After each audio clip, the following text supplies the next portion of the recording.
Owning a home has long been considered one of the best pathways to building wealth.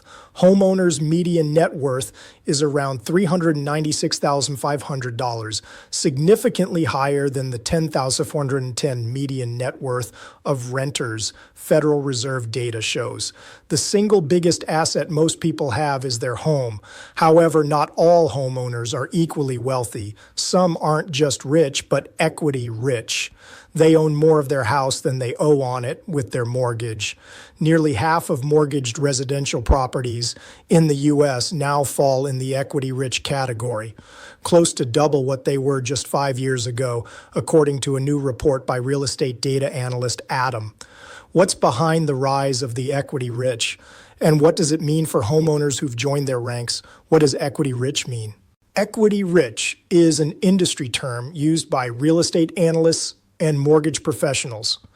To consider yourself equity rich, you need to have an equity stake of 50% or more in your home, meaning your outstanding mortgage balance is less than half the home's fair market value. For example, let's say your home appraises for $500,000. If you owe $250,000 or less on your mortgage, you're equity rich. Determining equity-rich status is not about how much you paid when you purchased your home. Instead, it relies on knowing how much your home is currently worth. According to the latest figures from Adam, 47.4% of all mortgaged residential properties in the U.S. fell under the equity-rich label at the close of the second quarter of 2025. That's quite a difference compared with 5 years ago. In Q2 2020, just 27.5% of properties had reached equity-rich status. What's behind the rise in equity-rich homes? There are two basic ways to accumulate home equity. Your property's mortgage debt decreases and/or your property value increases. The recent surge in equity-rich properties isn't due to loads of thrifty homeowners prepaying their mortgage principal, though many doubtless are. Instead, it's the housing market that is creating more equity-rich homeowners. The trend can be traced to the pandemic's impact on residential real estate. Home prices and values rose at a fast clip between 2020 and 2022, much faster than mortgage debt, and they've kept on rising even as the pandemic ebbed. The median price of a home in the U.S.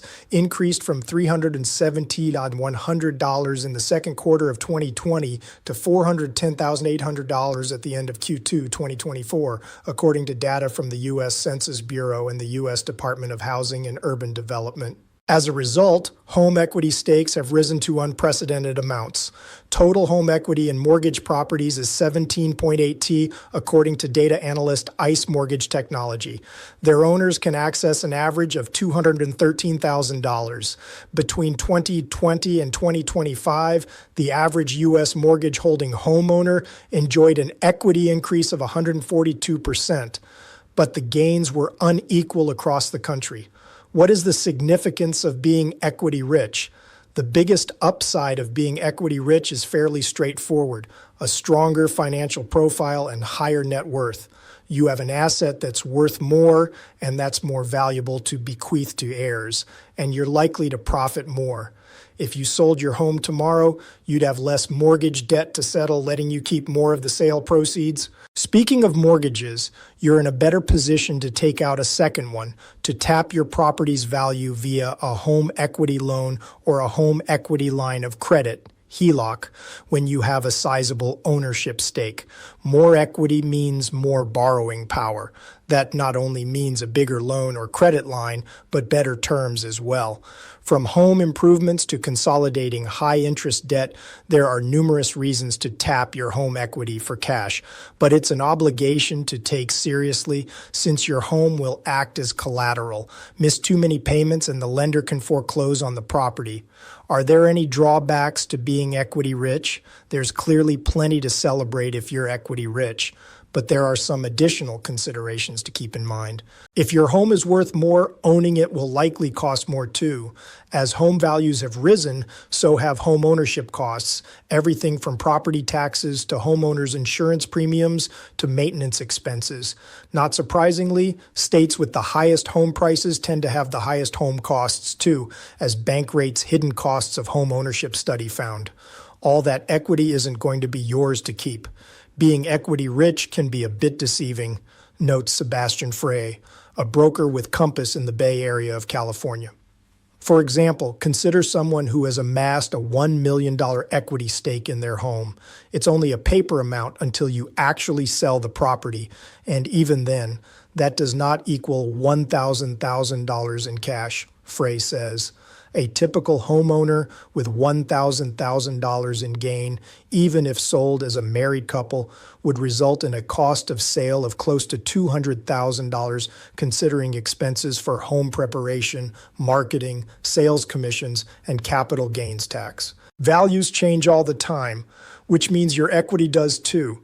Being equity rich doesn't necessarily mean staying equity rich, especially if a serious deflation of your local real estate market occurs. For example, Adam's latest figures show that the percentage of equity-rich homes in Florida decreased by more than 7 percentage points over the past year. Arizona, Georgia, Colorado, and Washington all posted declines in the number of equity-rich homes too. With that in mind, if you are carrying a big home equity loan and a large mortgage, you could wind up owing more than the property is worth should a recession occur. Will more homeowners become equity rich soon? Maybe not. It's a challenging time for many first-time homebuyers looking to build equity, says Rob Barber, CEO of Adam.